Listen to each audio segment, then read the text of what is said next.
Manon Aubry, bonsoir. J'imagine que c'est votre avis, puisque vous êtes aussi tête de liste aux Européennes pour la France Insoumise. C'est un scrutin très important, c'est l'avenir de l'Europe, l'avenir de la France. Et pourtant, pour l'instant, ça ne prend pas. Oui, c'est vrai que la mobilisation est un enjeu majeur. Et je pense que c'est le premier défi de cette élection. Au-delà du choix politique, il faut que les gens, en effet, se déplacent et mettent un bulletin dans l'urne, quel que soit le bulletin. Et à tous ceux qui se diraient qu'on comprend rien, on ne sait pas à quoi servent ces élections, pourquoi on va voter, Bruxelles, ça paraît loin. Et c'est vrai, je les comprends. Moi, j'ai envie de leur dire deux choses. La première, c'est qu'il ne faut pas laisser Emmanuel Macron remporter le scrutin. Parce que s'il s'en sort conforté au soir du 26 mai, notamment grâce à une abstention forte, il va se dire très bien, la politique que je mène depuis 2 ans, les Français l'ont validée, une politique en faveur des plus riches, une politique antisociale, et on va s'en reprendre encore plus, avec notamment la réforme des retraites. Puis la deuxième chose, c'est même l'Union européenne peut paraître très loin, en réalité elle est présente dans notre quotidien. Les céréales qu'on mange, si elles ont été faites avec des pesticides, c'est une autorisation de l'Union européenne. Quand on se déplace, si on a accès à des transports en commun, et notamment à des lignes de train, là aussi, si des lignes de train ou des gares ferment, c'est la suite d'une directive européenne. Donc l'Union européenne est présente dans notre quotidien. À nous d'en reprendre le contrôle et aux citoyens de se mobiliser. Mais c'est-à-dire que c'est un référendum pour ou contre Macron ? C'est un référendum, bien sûr, pour ou contre Macron, mais parce que la politique qu'il mène au niveau français n'est pas déconnectée de la politique qu'il mène qui est menée au niveau européen. Je vous prends des exemples, y compris de choses qui résonnent dans l'actualité. La réforme sur le Code du travail, la première qui a été menée par le gouvernement Macron, tout de suite arrivé au pouvoir, c'était une proposition de l'Union européenne.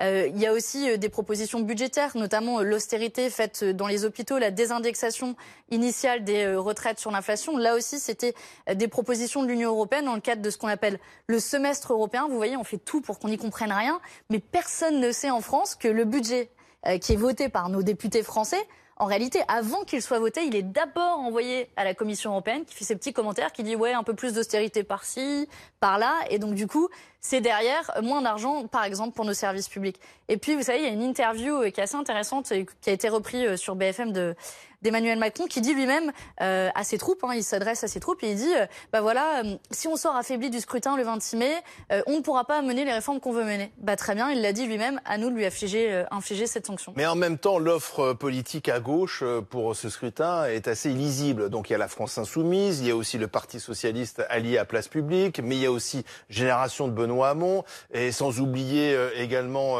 l'extrême gauche. C'est difficile, j'imagine, pour un électeur de gauche de s'y retrouver. Moi, je comprends l'hésitation qui peut habiter beaucoup de gens. Et j'ai oublié Yannick Jadot et les écologistes. Et puis, on peut en rajouter Nathalie Arthaud et d'autres listes.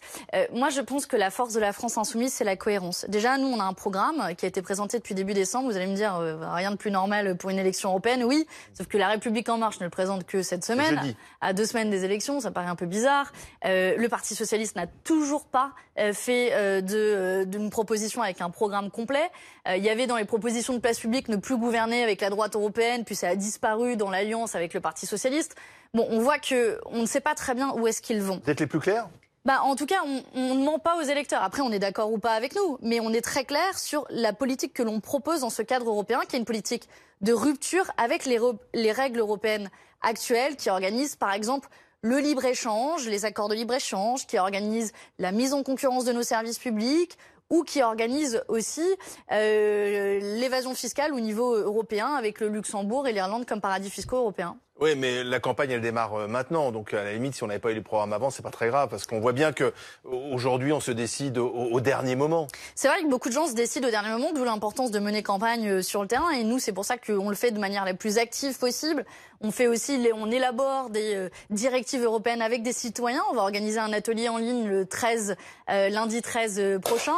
On va ensuite présenter ces directives dans le cadre d'un festival de l'insoumission à Paris, place Stalingrad, le 19 mai prochain. On essaie de trouver des modalités de campagne pour intéresser les gens et les impliquer jusqu'au dernier moment de l'élection. Vous pouvez créer la surprise. Aujourd'hui, les sondages, regardez, vous donnent 8-9%. Vous êtes au coude à coude avec Yannick Jadot et les écologistes. L'objectif, c'est quoi? C'est d'être la première liste de gauche? Non, moi, l'objectif, c'est de faire le plus possible. Le plus possible parce que... Non, mais vous dire, je pense qu'il ne faut pas regarder son voisin et dire hey, est-ce que je vais faire mieux que toi?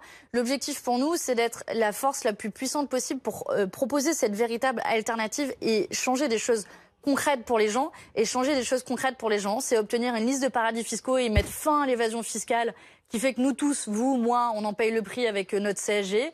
C'est proposer la règle verte au niveau européen, ne pas prendre plus à la terre que ce qu'elle peut reconstituer. Tiens, il y a un rapport alarmant aujourd'hui sur la biodiversité. On en parle sur BFM TV. En effet, il y a un rapport alarmant. On vit la 6e extinction de masse. Qu'est-ce qu'on va faire? On va continuer à faire de l'écologie de salon ou des petites mesurettes par-ci par-là. Il faut un changement radical de système. C'est ce qu'il propose et c'est ce que demain nous devons mettre en place au niveau politique. Merci Manon Aubry, tête de liste de la France Insoumise aux européennes.